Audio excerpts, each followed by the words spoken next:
For this tutorial you will need some cardstock, a sponge applicator, a mixing palette and your chosen acrylic paint.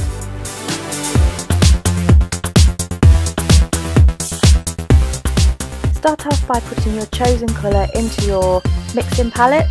I'm actually adding a little bit of red to this as well, just to make it a little bit deeper in colour.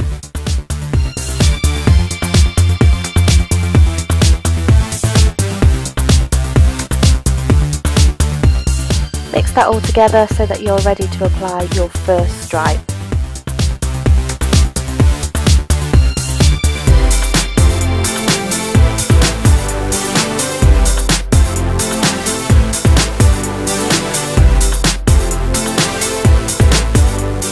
Now when you do this, your aim is to be not too perfect. I actually found after I did my first stripe that it was actually easier to hold the sponge applicator a little bit closer to the bottom. Once you have done your first stripe, you want to add a small amount of white to your colour to make it lighter, and this will help with the ombre effect. Use the same sponge applicator to do another stripe right next to the one that you've just done. Again, not being too perfect with this.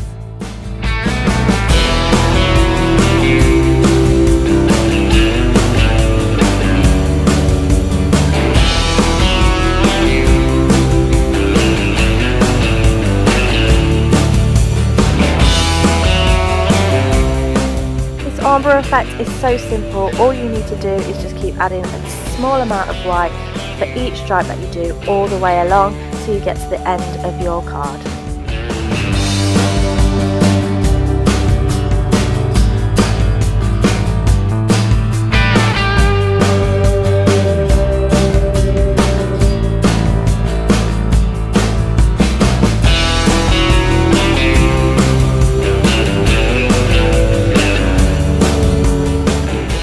Take a good few hours to dry, but while we're waiting for this we can continue with our next step. For this step you will need some card, a paintbrush and some glitter in your choice of colour, and you will also need some glue.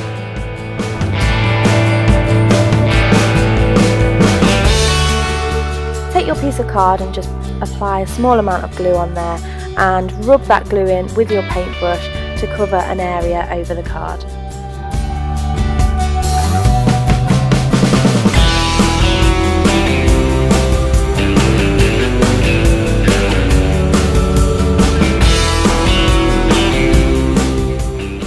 Then simply take your glitter and pour it over the area that you have applied your glue.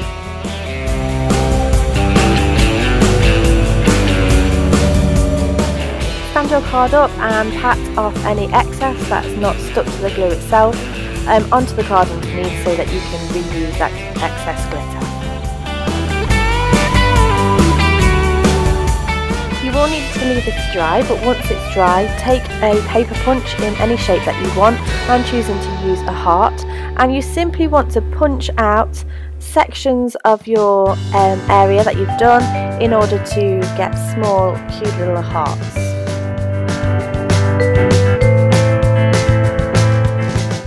Once everything's dry, it's now time to add your glitter hearts to the ombre, and I'm simply using a ruler just to make sure that it's nice and straight, and you simply just want to place them however you want across your paint.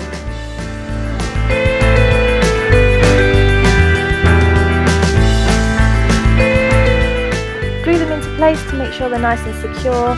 I don't actually need to put too much glue on here because it will be going behind a flat frame.